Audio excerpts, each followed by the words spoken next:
Hey, did you all know that Trump has a gag order on him? Probably not. Probably not, because he hasn't been really behaving that way. But I did notice something recently. He's still lashing out at various judges and courts, but not so much at Georgia, I note. He seems to be treading a little more carefully around Georgia,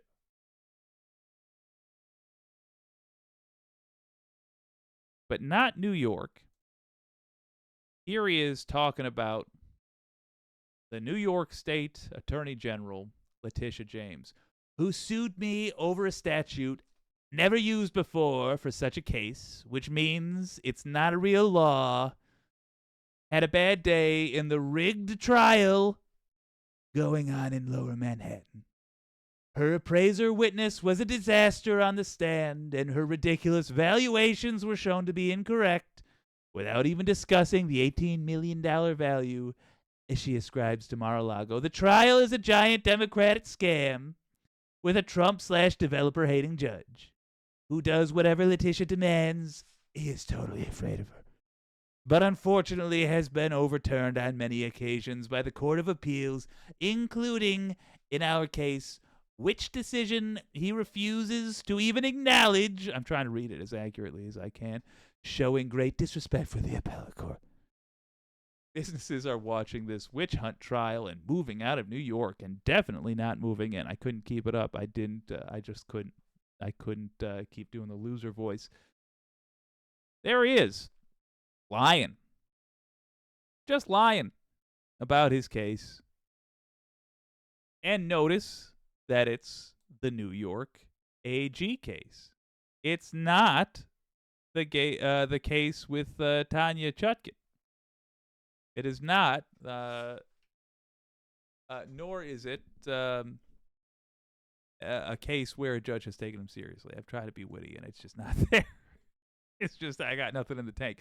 What will Judge Chutkin do if Trump violates the gag order? That's the question. All right, that's what we're getting to.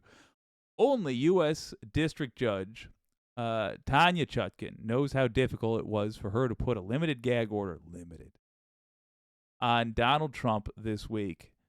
But however tough a call it was, the judge presiding over the federal election interference case will face an almost impossible task when she inevitably must enforce it.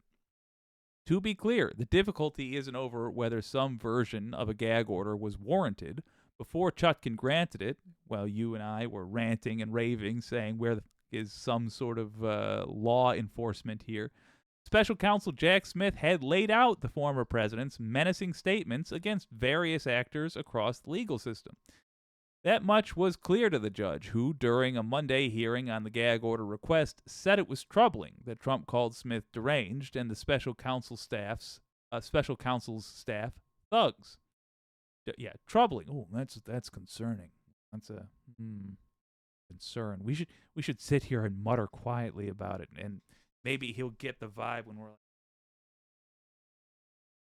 maybe then he'll understand and he'll be shamed. People can't stand being thought of as rude. Understand? That's how these cowards think. That much was clear to the judge, who, during a Monday hearing on the gag order request, said it was troubling that Trump called Smith deranged and the special counsel's staff thugs. During that hearing in Washington, Chutkin asked Trump lawyer John Laurel, if you call certain people thugs enough times, doesn't that suggest that someone should get them off the streets? Yes, it does. Republicans, by the way, are thugs. The real challenge, then, wasn't justifying the order, but figuring out what to do if, and more likely when, Trump, the thug, violates it. As Chutkin acknowledged Monday, an order is sort of pointless without an enforcement mechanism. Well, our enforcement mechanism is to sit and mumble at very low volume. They'll suspect we're talking about them, and then when they walk up to our circle, we'll just suddenly all stop talking, go, then he'll know we were talking about him, and that will embarrass. That's how annoying these golf club going, country club membership having, car dealership frequenting, upper middle class, annoying people behave, and I hate it. So what's the mechanism? At one point during the hearing, the judge asked the prosecution what it would seek for a violation. Sorry, just the way upper middle class people behave annoy me, and the way rich people behave infuriates me. Whether it would be revoking supervised release, financial penalties, in other words, revoking supervised release, a consequence, financial penalties, a non-consequence. It's just asking him to take more money out of his cult's wallets. Nothing to him, of course. It'll just be like, sure, make it $1 trillion zillion, and I'll make the bill out to my followers. Home detention, a pseudo penalty. Criminal contempt, I mean, unless you toss him in jail, that's nothing. It's another charge to be decided later. Are you really all right? Or moving up the trial date, an actual penalty for him, but one I don't recommend. Prosecutor Molly Gaston noted all those options are available. Kind of like when you're at a candy store and you see all the options and you just can't choose. It's not good that all those options are available. I would have liked the judge to have made it clear on that day what the penalty will be. As if to suggest the absurdity or even impossibility of detaining the leading 2024 GOP presidential candidate, Trump lawyer Lauro asked Chutkan, "Is Your Honor going to put President Trump in jail during the course of a campaign?" Yes, is the answer. Yes. Not our fault. It's not the campaign's fault. It's not the U.S. government's fault. It's not the people's fault that Trump is in court right now. It's Trump's fault. Is Your Honor going to put President Trump in jail during the course of a campaign? If you say, well, of course not. No, we're going to mutter.